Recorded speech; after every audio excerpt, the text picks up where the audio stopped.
Final Four Fan Fest. It's Championship Monday. A new king will be crowned tonight right here in San Antonio, Texas. You guys excited about that? Are you excited about our first guest and only guest of the day? You already know what happened in 2001 as a national champion with the Duke Blue Devils. He cut down the net. He's an Olympic gold medalist, two-time NBA All-Star, and most importantly, a very, very nice man. It's time to say hello to Carlos Boozer. Carlos, what's up, man? Welcome to AT&T. My brother, have a seat.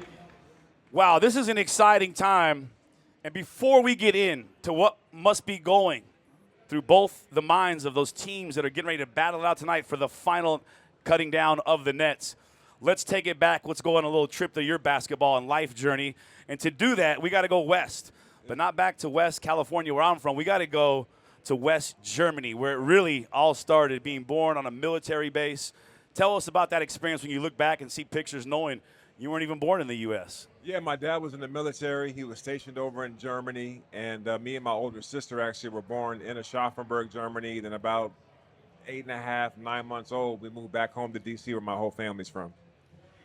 And you get back to D.C., but eventually this journey would take you to the far west. We're talking about Alaska. You went, yeah, and there's lots of fans here. And obviously Duke has that Alaska connection.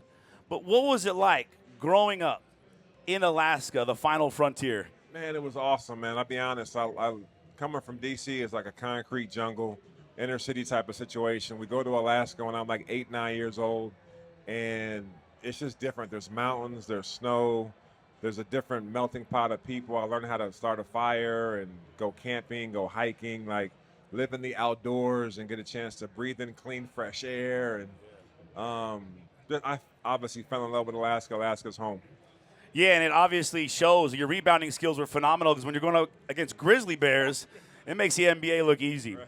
But when we get back into this basketball journey, let's talk about your parents because they were both extremely hardworking. They both had multiple jobs at a time and made sacrifices so you could be here where you're at today. Talk about how important they were in building your structure and your foundation as a man and a basketball player. Yeah, my parents, I was very blessed. I mean, I had parents that let me dream. Like, imagine your 12-year-old kid comes to you and say, hey, I want to go to the NBA.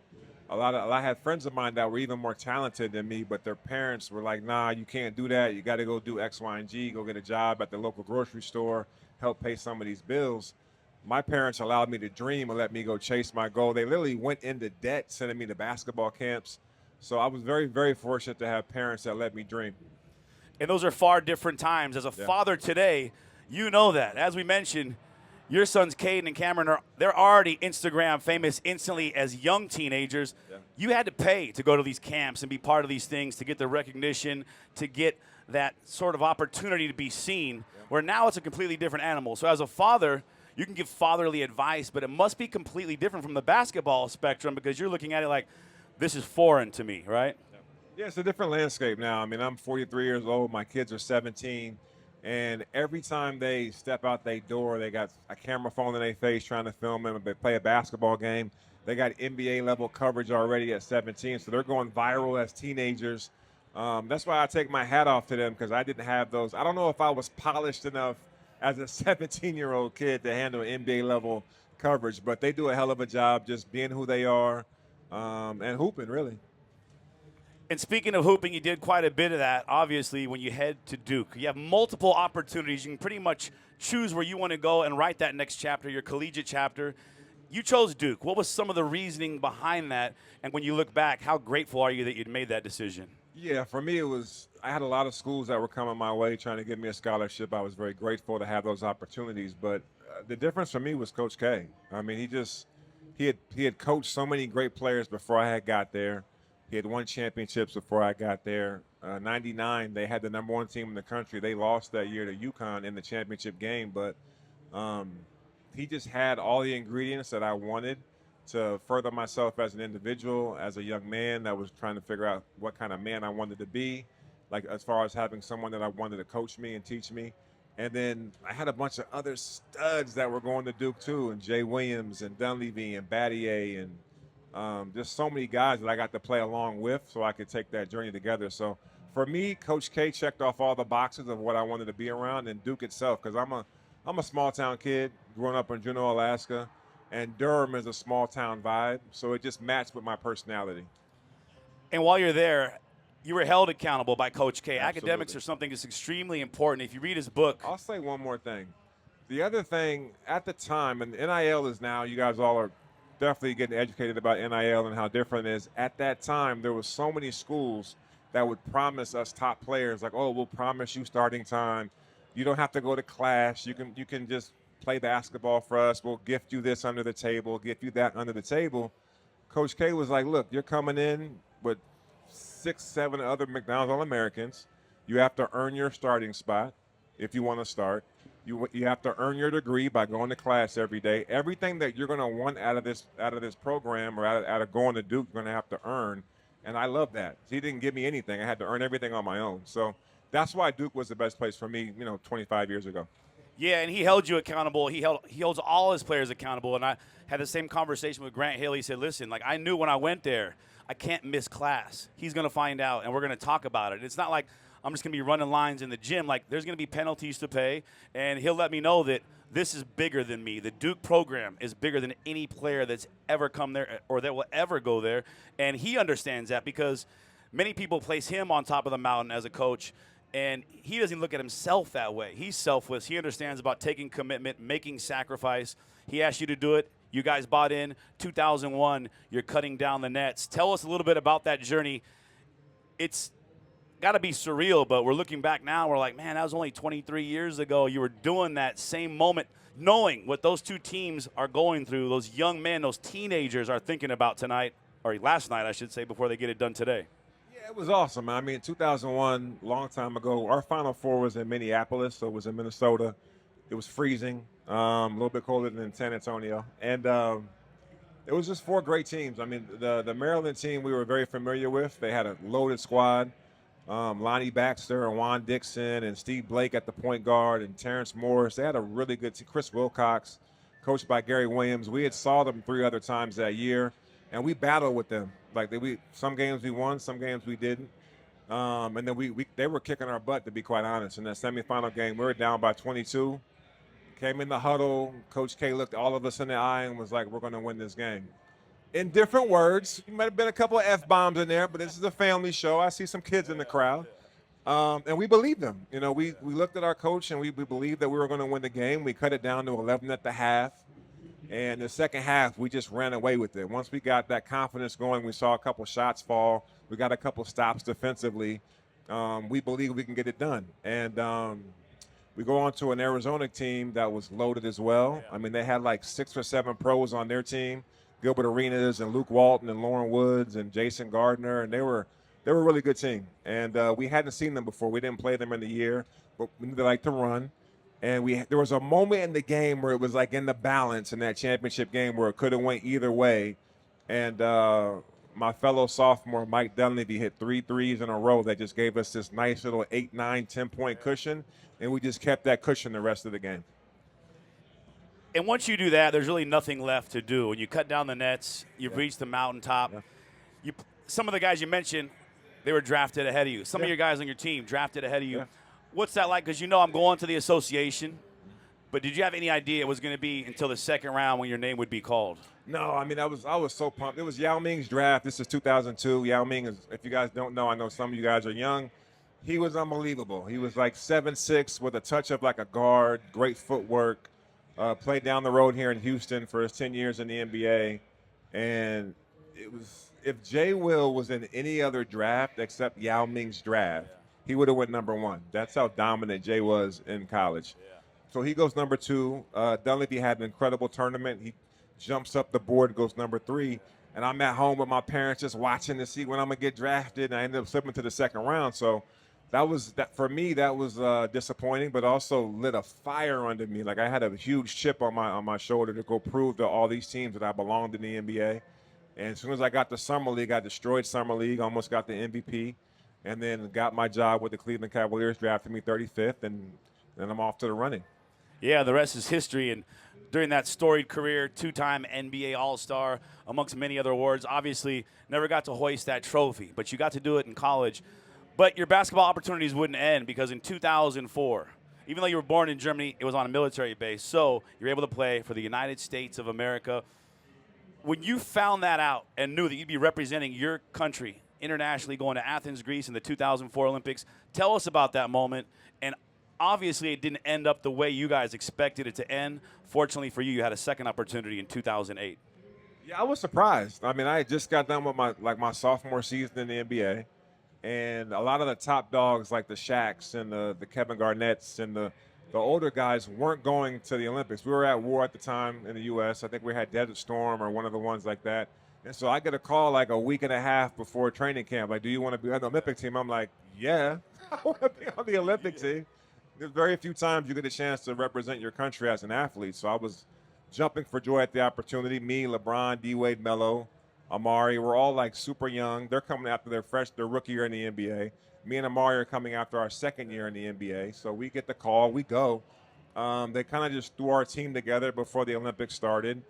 Larry Brown was our head coach. He had just won the NBA championship. His Detroit Pistons had just beat the Lakers with Kobe, Shaq, and Karl Malone and Gary Payton. And we went over to Athens, Greece, thinking that we could just throw the ball up and win a championship, and it didn't happen. You know, there was some really good teams. Argentina was outstanding. They ended up getting the gold medal that year, but there was other teams, too, that were on their way. Spain was coming.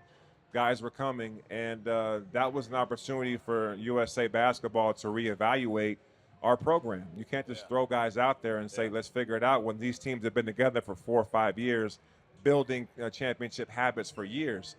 So then they bring in Coach K, who just literally shifted the entire movement of USA Basketball. He made everybody commit to 3 or 4 summers.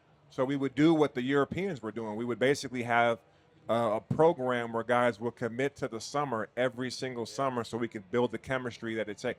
You can have a talented team and lose because there's no chemistry, which is what happened to us 2004. We had a talented team, but we had no chemistry because we just threw the team together in 2 weeks.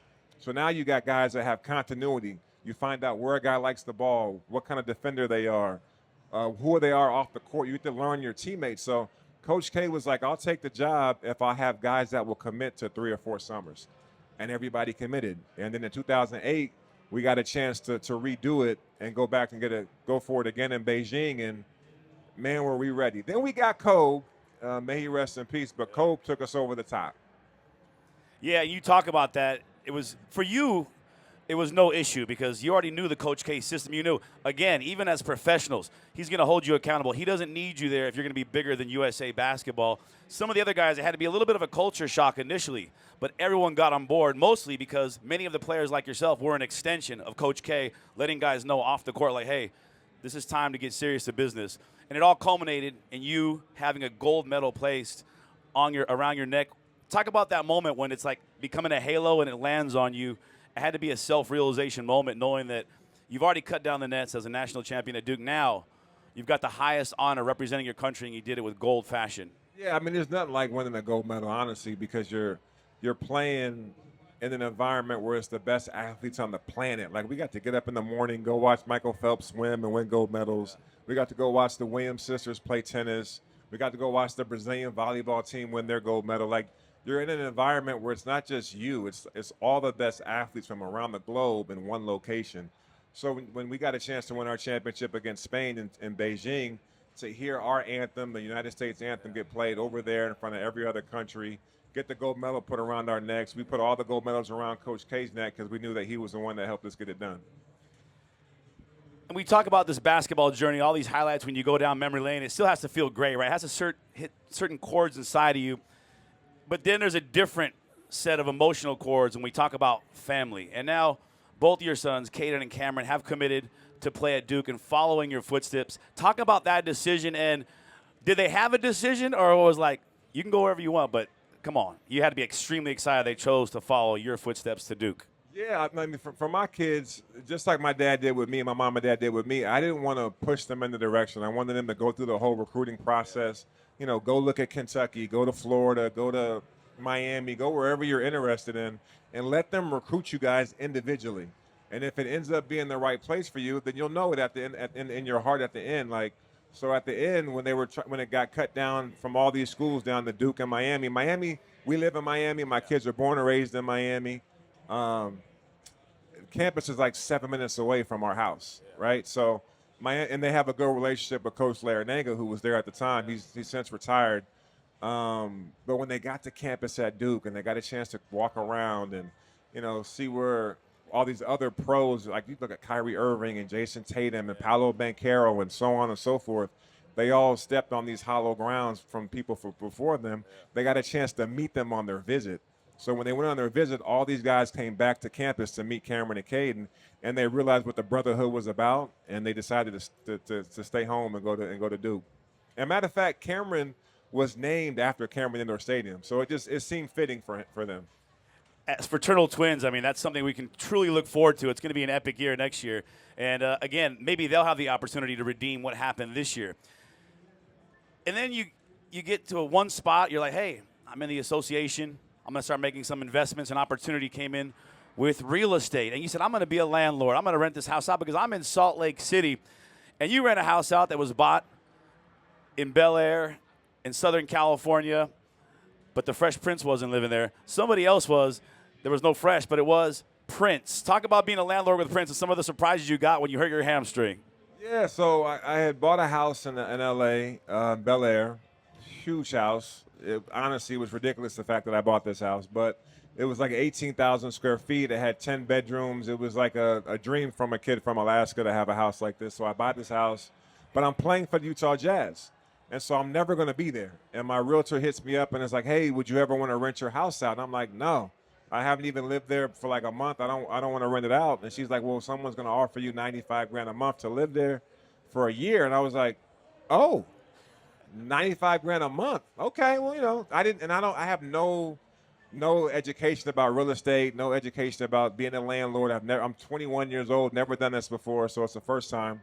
So I rent it out. I go up to the house to sign the paperwork. A limo pulls up and it's Prince. And I'm over here like, yo, it's Prince.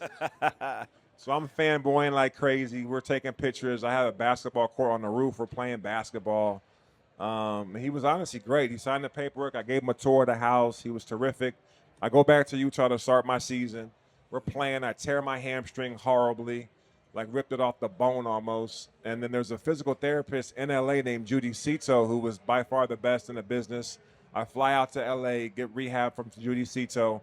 Before I'm going back to Utah for my season, I text Prince and I say, hey, I'm going to stop by the house. If you need something, let me know. I get up to the gate. I had these 2 big gold lions on the gate. Those were gone. It was like some symbol I had never seen before.